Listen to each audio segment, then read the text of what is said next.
Hello, I'm Samantha Kinzer and this is my modern poetry project. First off, we have Dorothy Parker, who was born on August 22nd in 1893 in West End, New Jersey. She sold her first poem in 1914 to the magazine Vanity Fair. She got her first short story published in 1922 titled Such a Pretty Little Picture. She later died in 1967. Penelope by Dorothy Parker. The only unknown vocabulary in the poem was heed, which means to pay attention or to take note of. Imagery is used throughout the poem, for example, when she says, "He shall ride the silver seas, he shall cut the glittering wave," and also when she says, "Brew my tea and snip my thread, bleach the linen for my bed." This helps us to envision the man riding on the silver seas, and also Penelope sitting down to brew her tea and snip her thread. Imagery is also the modern element that is a central part throughout the poem. In lines 1 through 5, Parker is referencing the long journey that the soldier embarked on to return to Penelope and his home. While in lines 6 to 9, Parker talks about how Penelope is continually keeping herself busy with household chores until her beloved returns. And finally, in the last line, she says, "They will call him brave.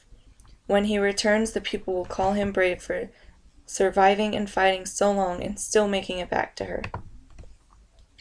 The writer's tone is honor. In the last line of the poem, Parker writes, "They will call him brave." Fighting for one's country is such an honorable thing, and the people will see him as a brave soul for the good he has done for the country. The theme of the poem is faithfulness. The whole time that he is away at war, Penelope stays faithful to him and busied herself with household chores while continually waiting patiently for him to return to her. "I shall sit at home and rock, rise to heed a neighbor's knock, brew my tea and snip my thread, bleach the linen for my bed." And here's a picture to represent her brewing her tea.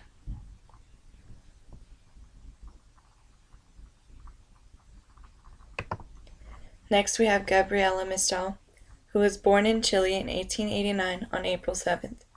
At age 15, she got her first job as a teacher.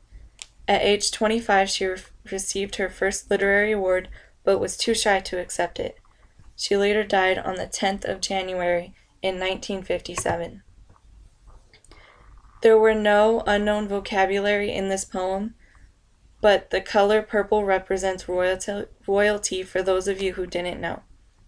Mistral uses repetition in her poem, in which she says repeatedly throughout, "I have a faithful joy and a joy that is lost." The use of this device provides an emphasis throughout the poem. Simple language is used throughout the poem, which is her use of the modern elements, which helps the reader to connect to the story. One is like a rose and the other a thorn. The writer compares her joy to a rose and a thorn to represent the beauty and the pain of the joy she has. Later she goes on to say, "I am as rich with purple as with sorrow." When she says this, she's talking about how money and power don't necessarily amount to happiness. The tone of the poem is about loving the beautiful things and the hardships in life equally. How loved is the rose and how loving the thorn. The theme of the poem is that you cannot have happiness in life without sorrow.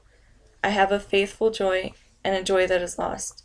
One is like a rose and the other a thorn. And here's hands holding the riches of life.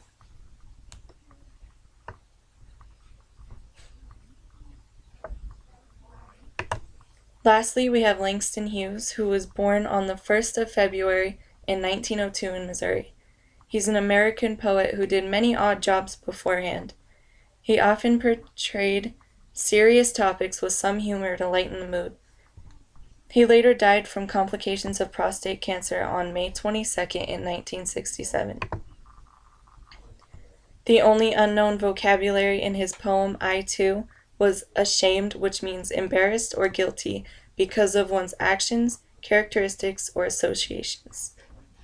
Symbolism is the most prominent literary device present in this poem because the writer describes the man in the story as a slave who isn't treated as an equal, but he will soon be just as good as them, and it provides the reader with an insight into the lives of slaves during this time. The modern element involved would have to be the simple everyday language that he used, which made it easier for the reader to understand what he was trying to portray. When he says, "I am the darker brother" in line 2, he is clearly talking about the color of his skin. In the next 5 lines, he says, "They send me to the kitchen when company comes, but I laugh and eat well and grow strong." He's talking about how slaves were sent out of the room if they lived in a white household and people came over for dinner because it was against the social laws to have a slave at dinner with you. He then goes on to say what the future will be like. "Tomorrow, I'll be at the table when company comes. Nobody'll dare say to me, 'Eat in the kitchen,' then. Besides, they'll see how beautiful I am and be ashamed. Eventually the people will no longer be able to tell him what to do because he is just as American as any of the white people in the house." As he states in the last line of the poem, "I too am America." The tone of the poem is displayed when he says, "But I laugh and eat well and grow strong," because he knows that this treatment will not last forever. And he knows that they will feel ashamed when it's all over. He's not mad. He simply finds their foolishness slightly amusing. The theme of the poem is about the typical lives of the slaves in white households. "I am the darker brother. They send me to eat in the kitchen when company comes." It also talks about how people will soon see that the slaves are as beautiful and American as them, and they will be ashamed of the ways they treated them. Besides, they'll see how beautiful I am and be ashamed. And here's the last picture.